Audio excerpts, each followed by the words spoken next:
Hello, everybody. Hope you guys are having a great day. We are here for the AlphaX versus New Angels Alpha Team League match. This is going to be week 1. I am your caster Snoopy, and of course, I am joined by my co-caster Salivant. How's everybody doing?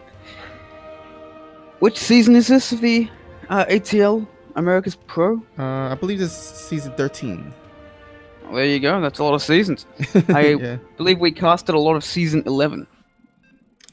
Yeah, we casted a lot of season 11. I think we also casted a few season 12. I think mostly Swagger maybe, but hopefully we'll be casting a bit more of season 13. And I believe AlphaX, then known as PsyX, managed to beat Rise in the finals of that, didn't we? Season 11? I don't remember actually. I'd have to check that. Yeah. But for now, we have a ZVZ to start things off. Starkiller versus Ayakos. Do you want to take the first introduction or the second? Snoopy, I've forgotten which one we do. Up to you. I'm fine with either. I guess you could start it. Alrighty then. In the upper left, representing Alpha X, the North American semi-pro player, it is the Cyan Zerg, it is Starkiller. And oops, got the wrong one. Let me go ahead and get the Starkiller there. Alright, here at the top right we have the orange Zerg player from New Angels. It is AlpX. Oh my god. I don't actually know much about Akos or Ayakos. I'm not sure exactly how you pronounce it. Have not looked up that information ahead of time. But we know that Starkiller is a very strong, very aggressive Zerg, so Ayakos is going to have his work cut out for him. Ayakos going for hatchery first, while Starkiller opening with that fast pool, as he often does. Back with this 16 or 17 pool, this is one of the more placid openings that Starkiller tends to go for. Often loves his 12 pools, loves his 14-14s, loves to be very aggressive, not necessarily like completely all in, but he loves to put pressure on the opponent and get in their face. Alright, looks like both players are gonna go ahead and Starkiller will have the faster pool, although he does love going for faster pool usually, so this is no surprise. 6 links on the way, gonna go across the map. And this is actually a pretty small rush distance stasis, so those 6 links could get some pressure done, especially if Ayakos decides to cut a few corners and only makes 4 himself. But he will see these 6 moving across the map, so he will know that he needs to make 6 links himself in order to be safe. But should also know that the timing means he's not in particular danger. Doesn't need a spine crawler or anything like that. As long as he keeps an eye out and makes sure that no more lings are going to be coming out. Thank you guys. Oh, sorry, go ahead. I was just going to say, Ayakos will probably have a slightly faster speed, but what were you saying? Oh, just gonna thank all the people that just followed us. Yeah, thank you very much indeed. And we do have these 6 links popping from Ayakos, actually 8 links, just to make sure that everything is safe. And this is not going to get a ton of damage done by Starkiller, although he's starting to take these lings out piecemeal as they try and get around. Excellent micro from Starkiller. Drone's forced to be pulled off the line, and he actually saves 5 of those. Oh my god, look at that! How is he doing that? He leaves 4 lings alive, and he kills... What is the point? Look at the units lost already! Opponent's lost like a drone and 4 lings to this. Starkiller flexing his muscle early on and getting a Baneling Nest to continue the pressure onto his opponent as he flees with the lings that he has. Ayakos will have the faster speed, but only by about 5 seconds. I don't expect this to be a huge difference. While Ayakos has taken 2 drones off gas, Starkiller has only taken 1 drone off gas. So Starkiller will have a little more gas than Ayakos in this early stages of the game, which indicates that Ayakos probably wants to macro up more. Both sides getting their third base at about the same time as the lings of Ayakos will approach, but I don't think they're going to manage to get a cancel or anything on this. There is a queen here. But there are 8 lings now. These could surround this queen. Oh yeah, and speed just finished. And speed finishes! Oh! And this queen's definitely going down. Yeah, and speed is just now finished for Starkiller, so Starkiller's going to have to try and micro well, defend this off against Ayakos, and he does it again! Look at the engagements Starkiller manages to do with those Zerglings. Yeah, he's like life or Gacharchi's. Yeah, he's just doing so well with that. Just always getting this arc with these 6 lings on his opponent. I didn't know you could really do an arc with melee versus melee, but apparently you can. And we have a couple of banelings to shield the lings of Starkiller. But, oh, good shot. Oh, good baneling connection from the first one. The second one coming forward as well. This third base will finish, but it may not stay up for long. 2 queens being pulled off the line to defend against this, and they will get surrounded, and they might even get killed, but no, the lings come around, and this last baneling does not have enough health to do much. Gets a little bit of a trade. More and more lings coming in from Starkiller. Both sides have identical economies. 27 drones to 26. This queen will fall, and the rest of the lings will fall as well. And suddenly Starkiller with a pretty commanding lead. More lings will come around from both sides, but the Starkiller is continuing to bring more and more lings across the map to this third base, and Iacos must hold it if he wants to survive. Yeah, I mean, remember the 2 queens did go down, so there's less larva, limited larva for Iacos to go ahead and make all those lings. So if Starkiller wants to, he can actually go for a big attack and overwhelm Iacos. Iacos has a couple of banelings in his main that he doesn't know about. Oh boy, here we go. Will he react in time? He will not. Oh. Only 3 drones, actually. That's pretty lucky from Iacos. That could have been much, much worse. Meanwhile, Starkiller is fully prepared to defend. Roach warring up faster for him. Neither side getting their lair just yet. There's a fast and furious baneling war. Good trades by Starkiller overall, though. These banes coming in from the north, but it doesn't even matter. Starkiller's trades 2 for 3, and suddenly he's up 15 supply. He is manhandling Iacos right now. Yeah, now he's going for the counterattack. That third is actually... Oh, wait, actually, there's 4 banelings. So Starkiller might have to be a bit careful. Oh, no, oh, no, oh, no! Oh, my God! Iacos comes back into this game in one fell swoop. Yeah, and that 15 supply lead now practically tied at this point here. I don't think I've ever seen this happen in a game of this level before. That is a beautiful ambush by Iacos. And that's why I always send a ling ahead of your other units. Yeah, or even this Overlord. I think his Overlord could actually go into that Fog of War, get some vision there. Yeah, that's a very good point. And we're gonna have a bit of a we're gonna have a big roachling attack from Iacos. Look at the drone count.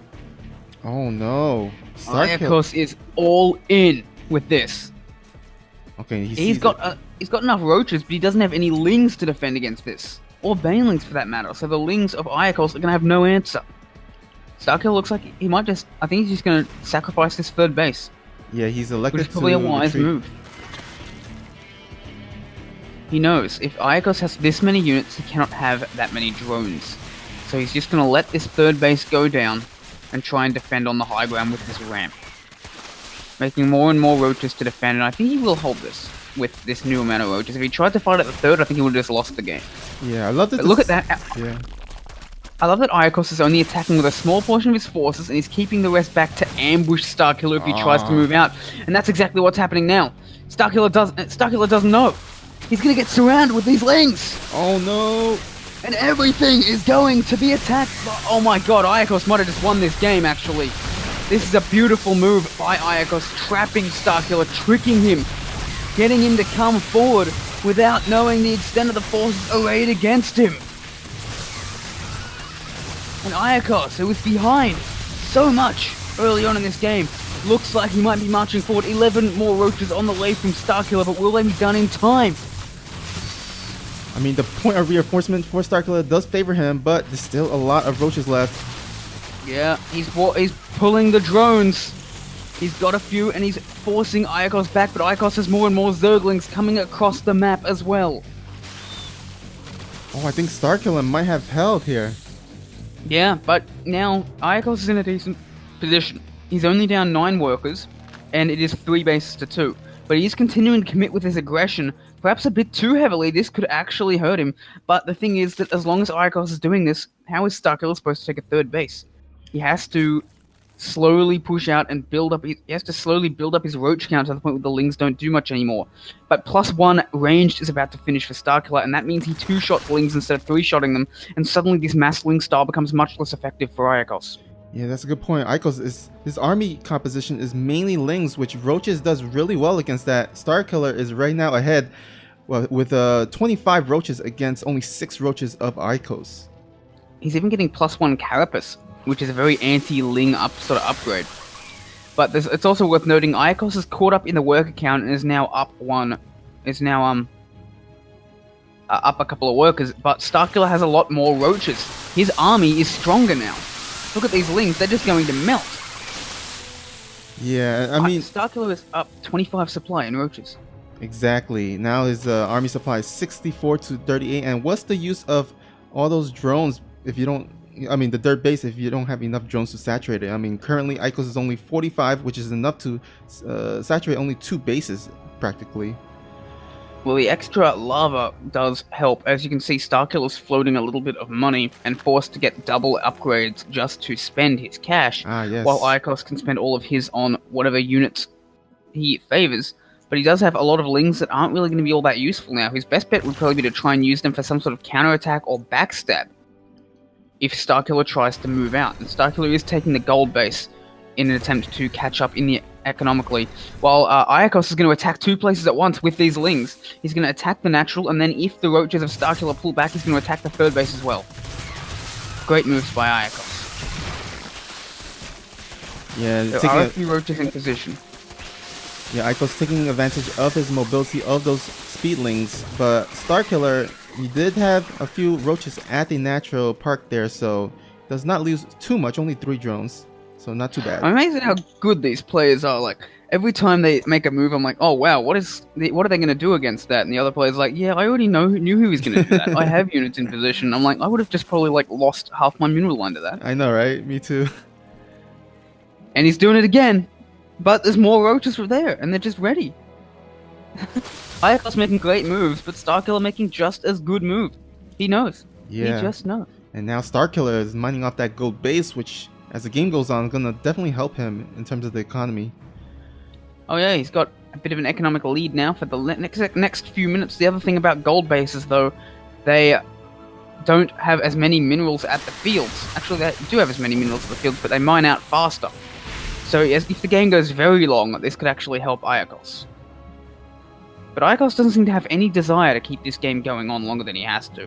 Both sides are still at 44 drones at like 12 minutes into the game. Oh, 3 Overlords go down for Iacos! Starkiller punishing that miss rally from a few minutes earlier in the game that was never corrected. Going after these Overlords and supply blocking Iacos brutally. A lot of Banelings for Iacos, but there's only Roaches for Starkiller to fight against this. But Starkiller has Iacos has a lot of Roaches defending against this, and the army of Starkiller is scattered, defending multiple locations and harassing Overlords. Iacos can use this hatchery, is using this hatchery to block Starkiller's units away, and this hatchery is going to go down, but at what cost? Iacos eats a bunch of balls. Starkiller's going to chase this down and probably can go for a decisive counterattack. Yeah, you got to ask yourself, was that worth it for Iacos? I mean, in my position, I think it was a more favorable trade for Starkiller. I mean, he did lose the hatchery, but losing all those Roaches now, Starkiller can definitely take on this army, this Roach army. Yeah, and Starkiller is pushing forward with his army. Roaches are coming in. It's a good arc for Iacos, but I just don't know if he has the numbers, and Starkiller takes the better arc as well. He's pushing forward. Iacos might have overextended just a little too much here. And Iacos' supply plummets. He's down 50 supply. Starkiller is looking like he's going to push through and take game number 1 in this series. And GG. What a match for our first game in the ATL America's Pro Division. Yeah, so much nice maneuvering by both players.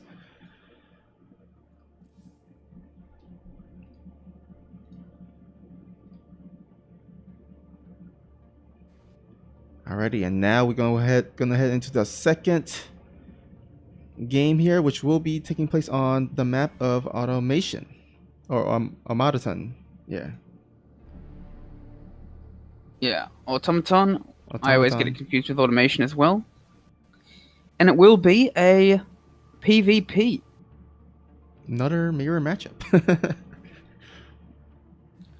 Iacos is a 5.6k level player, so to fight that hard against Starkiller did very well indeed. Starkiller only had about 5.7k himself, but he is a lot stronger in tournaments in Clan Wars than his MMR would indicate. And Hushang, the well-known coach, will be helping New Angels in this series. So it will be Parker Mike versus Hushang. Hushang, despite his name, is actually not a Korean or Asian player, just an American who has an Asian-sounding name, but a 5700 MMR Protoss in his own right.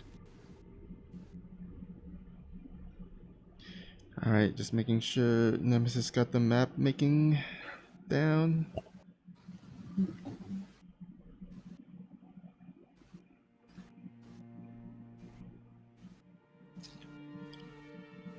It's really great to see those back and forth games. Yeah, for sure. There's a lot of micro involved, of course, in the Ling Bailing Wars. But you know, when we get to that mid game where it was like mostly Ling roach, a few roaches versus just mass roaches, and then you know Ico's trying to get some damage done here and there, abusing all the mobility of those Zerglings. But then unfortunately Starkiller was already prepared, so gotta hand it to him for being able to pull out that win there. Although he was pretty much ahead throughout the whole game. What I really liked in this ZVZ was you had a lot of essentially trade-offs of different advantages at different points in time. For instance, at one point you had a case of where Iacos had a third base and a lot more Lings, and that kind of gave him the edge. But then Starkiller got that +1 ranged and had a larger roach count and was able to use that to push back and then take the gold base. Both sides really using what they had. Yeah, for sure. I mean, that map is, I think that's the only map that has the gold base, right? Out of the whole map pool?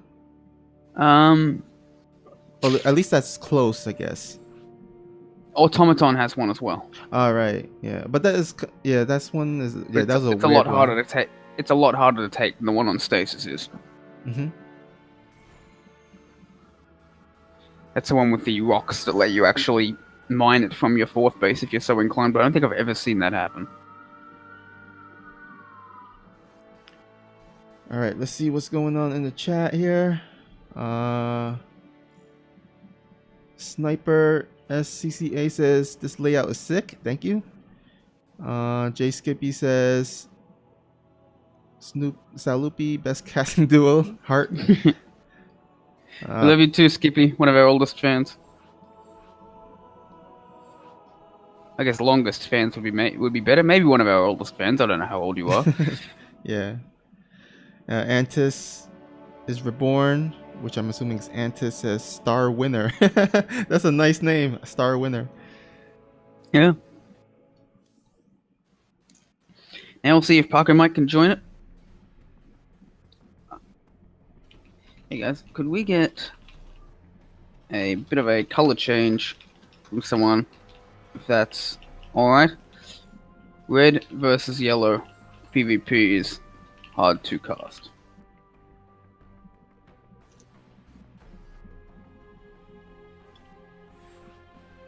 Gotta watch the color contrasts. Yeah. Alright, so guys, this is my first time actually implementing the StarCraft casting tool. Similar to what... Oh, what happened? I posted that in party, not lobby. Please continue. Okay. Like I was saying, this is my first time using the StarCraft casting tool, so I'm getting a bit used to it. So last game, excuse my mess up on the player introduction thing, the swiping. Hopefully I get this down right in the second game here.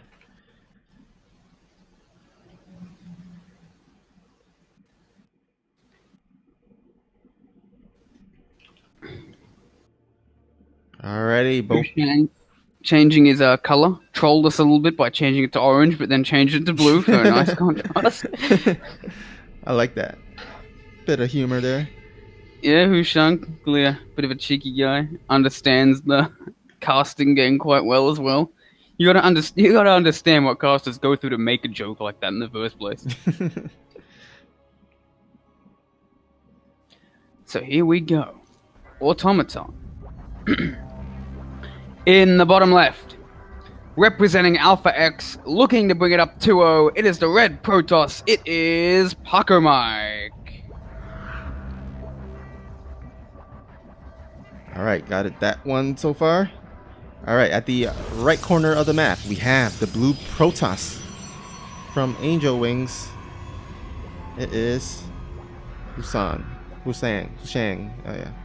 Hushang. I think it's Hushang because I think it's meant to be an Asian sounding name. It could be Hushang, but that just doesn't sound as oriental to me. And this name was pretty clearly meant to like evoke that kind of thing. Oh, so yeah. we do see a little bit of a different wall from both sides, but both sides will be making walls. Interestingly enough, both sides take the gas that's closest to the ramp, apparently not worrying about cannon rushes on this particular map. And it'll be interesting to see what happens. Probably both sides are going to just go for 2 gates and a command and a cybernetics core, and then we'll see how the tech deviates from there.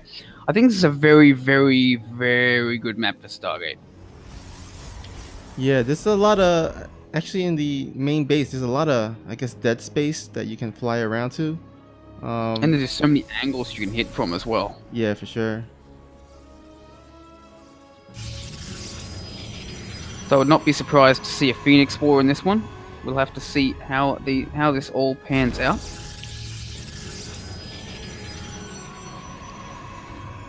So pretty much not much to comment on in the early game as both players are building up, and we should have more indication as soon as the cybernetic core is done here, which is about to be done. has put 3 in each gas very early, which is unusual. So he's going to have a bit more gas than Hushang. So looks like he wants to go for something pretty gas intensive, which could very well be Stargate. But they're both getting their Stalker Sentry. So I wouldn't be surprised to see Paco might go for a Stargate and Hushang go for a Robo based on their early gas timings. This is a bit of a guess, but if I turn out correct, I'm going to look so smart. Well, I pretty much, I think you're right here. The gas definitely has to go to something, either a Stargate or maybe even DTs, but I don't see a lot of DT plays as much as Stargate plays. So if I would have to guess, it would be Stargate too. Because as you can see from the things, Paco Mike has basically traded about 40 minerals early on for 40 gas early on. We now see next side going down from both players very quickly. And we are going to have a Twilight Council from Paco Mike. So I was wrong, you might actually be right. He might go for those DTs after all, because he has gone for that early gas, followed by that Twilight Council. But it doesn't look like he wants to commit very hard to whatever he's going for, because they both did to secure their expansions first and get that early sentry. That early sentry is so important in PvP nowadays because you can see that hallucination comes out so much faster. As I never tire of saying, 25 energy faster is 32 seconds faster. Meanwhile, we do have an extremely fast forge coming up from Hushang, even before any tech structures, so he clearly wants to play the long game out. Whereas Paco Mike will see this, and Paco Mike going for Blink himself, so I imagine Paco Mike is going to get very aggressive, and Hushang probably going to take a Robo quite soon. Yeah, now both as soon as he sees this Twilight Council. And he does right there. Sees the Chrono Boost on it. And the Robo goes down. Essentially, you can... Because of how fast the Sentry is these days in PvP, you can actually do something you never could before. You could choose to wait and see what your opponent's tech is before you commit to anything yourself. That means you have slower tech, but you're guaranteed to have the better tech in the particular matchup. I'm not sure exactly what happens if neither side throws down tech before the hallucinations get there. I guess they both have to guess, just like if they were doing it fast, but we'll just do it more slowly. Yeah, it'll be pretty much like the same, I guess, the same situation pre-patch where it would take 100 energy for the hallucination instead of now, which is only 75. Yeah, that's a good point. It probably takes about as long for the hallucination to get over as it did to spawn it originally. And so both sides just macroing up right now. Blink will be done for Paco Mike, but probably isn't going to get a ton done. He's going to move out and try and get some pressure with it now, though, and he's even making a hallucinated Phoenix. This is not for scouting. This is for high ground vision for these stalkers. Oh, nice. Yeah, that's a good play there. Because when you open Blink Stalkers, you're not going to have the Observer first, so using that hallucination to blink up, that's a really nice play there. Let's see how much damage he gets done. Snipe a couple pylons. What would be really nice is if he could snipe the pylon powering the forge, but I don't think he's going to manage to do that. He's going to look to try and get a second pylon, but he's going to lose a stalker for it, is he? Oh, maybe. Oh, No, keeps him alive. Yeah. And Hushang is a bit supply blocked as a result of this. But Immortal's out, Observer is ready, Parker Mike forced to blink away, does so very quickly. In the meantime, the big story of this whole early game is that Hushang has a much, much faster +1 and is not being punished for it. Twilight Council will be a bit late, so he won't be able to take +2 immediately, but even so, he should start +2 before Parker Mike's +1 is even halfway done, while Parker Mike chooses to get faster Archons instead and 4 more gateways. Oh, so I think Paco Mike might actually go for a timing push here. But although actually maybe not, because he's not adding more additional gateways, so maybe just to survive the mid game to secure a third. I don't think a timing attack would go very well right now. Hushang's up on upgrade. He's getting more gateways himself, and he's got Immortals against an army that so far is Blink Stalkers. And you can see Parker Mike's got a pro patrolling at that third, so it looks like he does want to expand, which I think is the best move here. Both sides taking charge quite late, about 6.5 minutes, but both sides taking them at the same time, so that's not going to be punished. Both sides just playing a pretty conservative game overall. And the hallucination blink will come up again, but this time Hushang's ready, and these Stalkers are trapped temporarily. They cannot blink away. Recall is thrown down, but 3 Stalkers are already going to go down. It's not as devastating as you might think, because these Stalkers lose value as the game goes on, but it's still not something you want to happen. Fast recall from Parker Mike and a good reaction overall. As we see Archons starting to come out for Parker Mike. Hushang, tiny bit behind with that, making his own Archons now. Alright, looks like And Hushang. Oh, go ahead. I was just going to say, Hushang going to take his third base first, but I imagine that's what you were going to say as well, so go ahead and continue. Alright, looks like we're going to have a bit of engagement in the middle. He does seize the move out, although he did not scout the War Prism yet. The War Prism just came out. And actually, we're going to have a little bit of a ring around the rosy here between the two armies here. I like this. Parker Mike knows that these Stalkers are going to be useless against this army, so he's just going to use them to attack the third base instead and try and pull the army back, and if not, cancel this third. He's going to have charge done. He's got a lot of charge loss. He's got 3 Archons, he's got a couple of Immortals, and he's got a cannon and 2 shield batteries, so I think he should be okay, but he might lose this third base. He's trying to take it just in case Hushang does not go for it. But let's see what Hushang manages to do with this. He's got a lot of Stalkers against a couple of Immortals. Ooh, Sentry nearly gets sniped. And Hushang will probably want to go for another warp in as he starts +3. He's hitting a textbook +2 timing attack here, but he doesn't seem to be in position, and he's a bit supply blocked as well. He can't warp in a full wave of charge lots, but he is using the Arc of the Nexus against Parker Mike to force Parker Mike to enter an unfavorable position, which he does.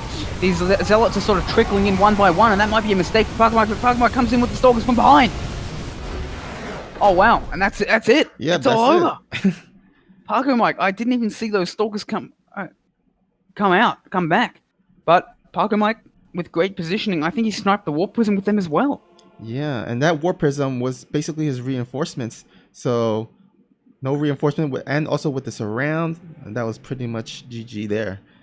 Yeah, beautiful moves by Parker Mike to bring it up 2-0 for AlphaX, and now we will see a PVZ for game number 3. It is going to be... let's see. It is Antis versus Blackwing. Actually, no, it is a ZVZ. PVZ is game 4. Antis versus Blackwing will be game number 3. With Estrella versus Steadfast being game number 4 if it gets to that. Yeah, so bear with us with our mirror matchup night tonight. I like mirrors, honestly. Yeah, they may not be as good as the other matchups, but... Yeah, certain matchups or mirror matchups aren't as bad, but I think it will be, I mean, for the viewers at least, I think it's best for non-mirror matchups usually. Yeah. From an analysis perspective, I like mirrors. The thing is, StarCraft is, at its core, a series of decisions on how to shift resources around. You have your, even abstract resources like your attention, your ability to multitask, which you develop outside of the game. And nowhere is this more evident than in mirror matchups, especially ZVZ, because there's a lot of different small changes you can make to your build. to trade to trade early drones for a third hatch, to trade economy for army. It's kind of ZVZ is kind of the purest form of RTS almost, because it is about the decisions you make and where you decide to put your resources at any given time. And if you pay close attention, you can see that happening in real time and see the trade-offs that both builds make. Starkiller versus Ayakos was actually a pretty big evidence of that. It showed how both sides had different strengths at different portions of the game, and whoever used it the best took it. And in that case, that was Starkiller. Yeah. Starkiller used his extra roach count and his +1 ranged well to secure that third base, and Ayakos used his army advantage poorly by overplaying his hand to attack that third base, which then allowed Starkiller to use his own army advantage to push back. And I really like that kind of thing. Yeah, I mean, and also plus, you know, in mirror matchups, you can't really complain about the other person's race being OP. Exactly. Yeah, I was never a huge fan of ZVZ either, but then you and I casted that Taco Cup qualifier, which was like 6 hours of almost entirely ZVZs, and I started to understand the more subtle elements of it. Oh and yeah. I got really into it. Yeah, I quite like ZVZ now. That was pretty much our ZVZ school there. Yeah. Because we got to learn those things about how the third base means you have fewer drones and what that means in the rest of the game by watching it happen over and over again. And in fact, Starkiller was one of the players who was in that finals against BioIce. I can't remember if he won or not. Yeah, I also remember Barbarossa was in that too. Oh yeah, he was. Alright, looks like... Red versus purple should be alright, I think. Even in ZVZ.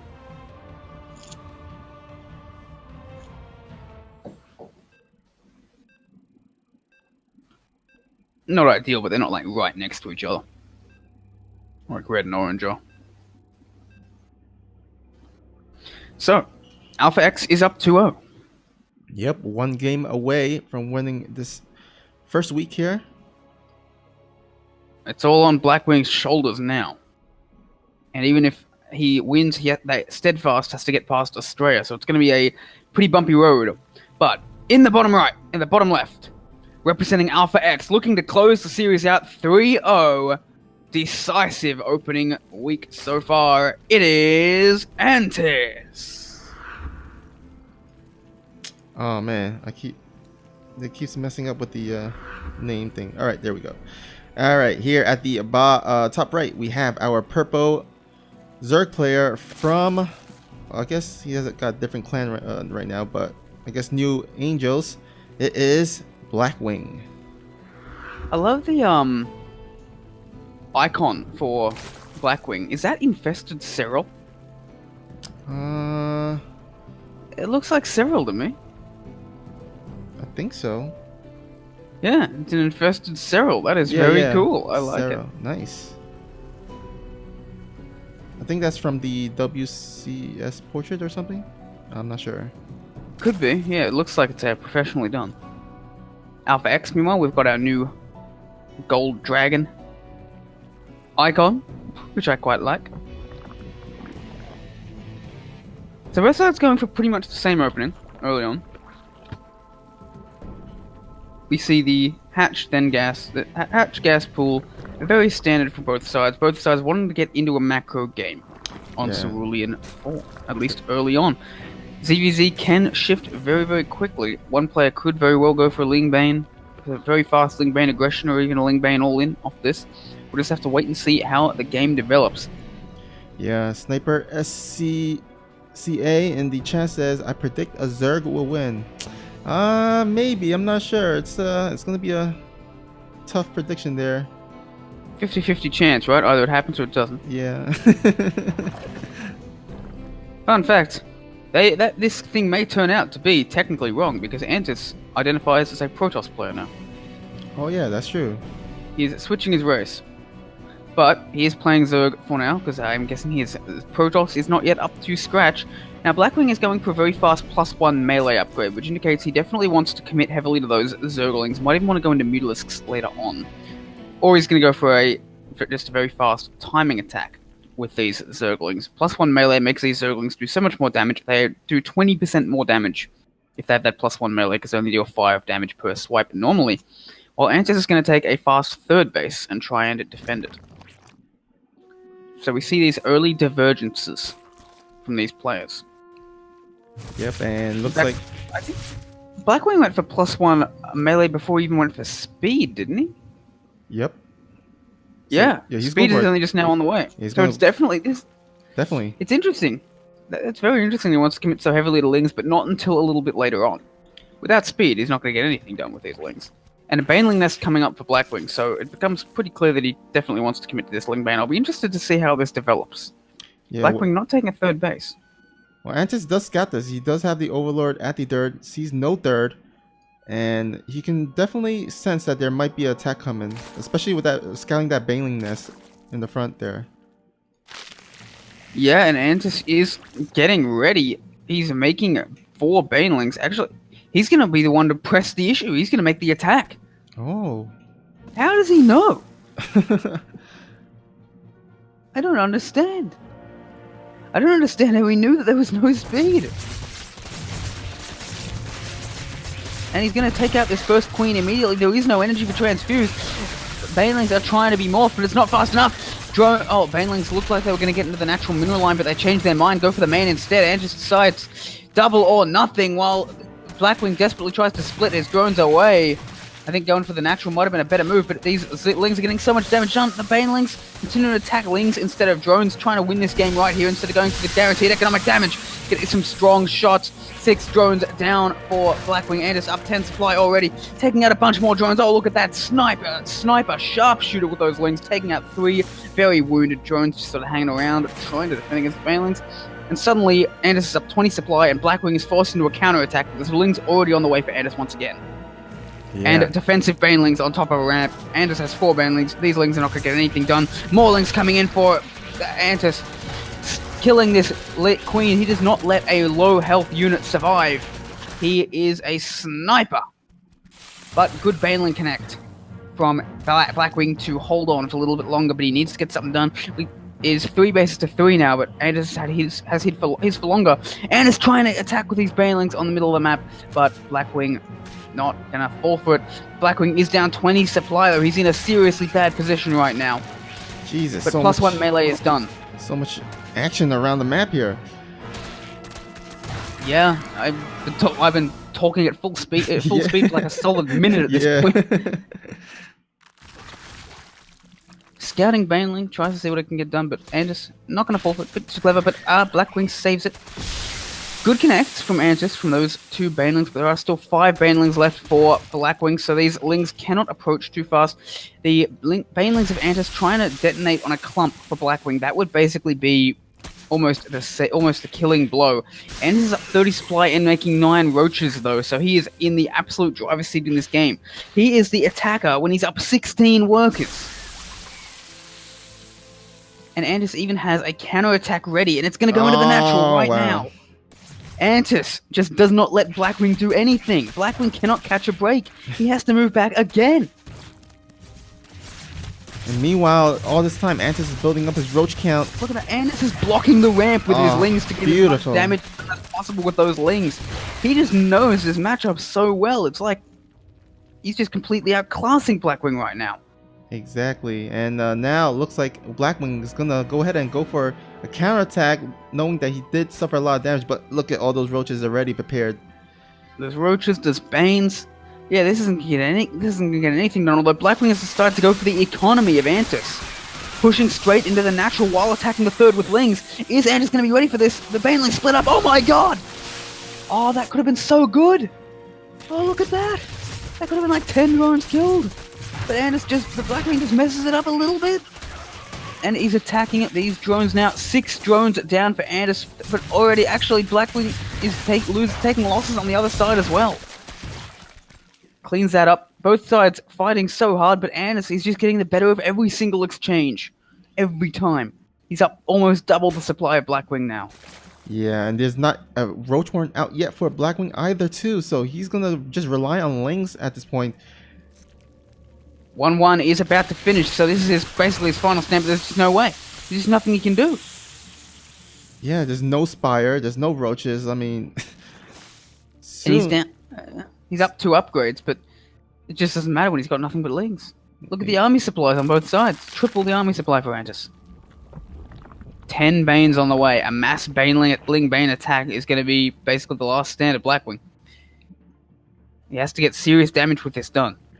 Yeah, but Antis already got banelings of his own already. And look at this, he's got them split in case of any run-bys too, so... Yeah, the one move that could have brought Blackwing back into the game now, this run-by, it was already tried once, and so Blackwing knows. He's splitting up his Banes to avoid them all getting killed by one apocalyptic blast of Banelings, which is very nice. Here he comes. More Banes on the way for Anders, but Anders just has all these roaches in such a good position. There's just nothing that can be done. Game GG. paused. Oh, GG. Not sure if that pause was intentional or not. And Anders just strong. Yeah, and My bad on the pause, says Blackwing. Was a bit of a mistake. Blackwing is at about 5,500 MMR, but Anders is at like a 6k player, so it's understandable. But that difference in skill was just tremendous. And AlphaX will take the series 3-0. Yeah, starting off week 1 with a bang here, really strong. Last season we finished our group number 1 with a record of 7-1. Unfortunately, we got knocked out in the quarterfinals. Hopefully, we can this time around finish number 1 in the groups and then finish number 1 in the playoffs as well. But we'll see. With the lineup we have this season, we've gotten so many good players over the last few months. I think that AlphaX, as is befitting the home team of the Alpha Team League, is going to be the team to beat this season. Who can take us on? And the answer is Storm Gaming next week. That is going to be a war. I don't know who's going to be playing for Storm, but Storm has some incredibly good players. Oh, They've got, I think, they've got Jon Snow, they've got Disc, they've got some of the top players in America. And so it's going to be, fireworks are going to fly. I think Storm Gaming and Infinity Gaming are probably two of the top teams in this group, and I can't wait for AlphaX to fight them. We're going to see some absolute top game. We're going to see some NA Challenger level games in this team league next week. Yeah, I'm excited for sure. So guys, remember to tune in for that. I think this pretty much wraps this up. Again, it does. Congrats to AlphaX for winning 3-0. Thank you all for the players and casters for joining us, and also the viewers for tuning in. Any last words, Sal, before we head out? Thank you very much, New Angels. There were some very fantastic games. I especially liked game number 1 between Starkiller and Iacos. Iacos put up an incredible fight. Very great games. I'm glad it wasn't like the score says 3-0, but it wasn't a stomp. It was absolutely, the games could have gone either way. I suppose the only game that was really very decisive on one side was Antis's win just now, but the other two could have easily gone either way. And look forward to seeing everyone next week for the next Alpha Team League match, and do tune in tomorrow at 4 p.m. Eastern Standard Time, as we will be having Group C of the AlphaX Contenders, an internal tournament for our 5,600 MMR and below players, kind of the players who would be playing in the ATL, except for all of the new blood that we've got brought in. So if you want to see some of these lower GM players play their hearts out for your entertainment, do tune in tomorrow for the AlphaX Contenders Group C round of 16. We will be having, I believe, Caspada, Mandolino. Who else have we got? Sunnyphone, I think. Sunnyphone and I think Barbarossa. Yeah, Sunnyphone, Barbarossa, Mandolino, and Caspada. 3 Zergs and a Protoss. So if you're a Zerg fan or a Protoss fan, do tune in for a great day of games. Yeah, and that of course will be casted by yours truly, us, the Salupi duo. Yep. And anyhow, have a great rest of the night, guys. And we'll be seeing you tomorrow. All right. It's your friendly neighborhood casting duo signing off. Yep.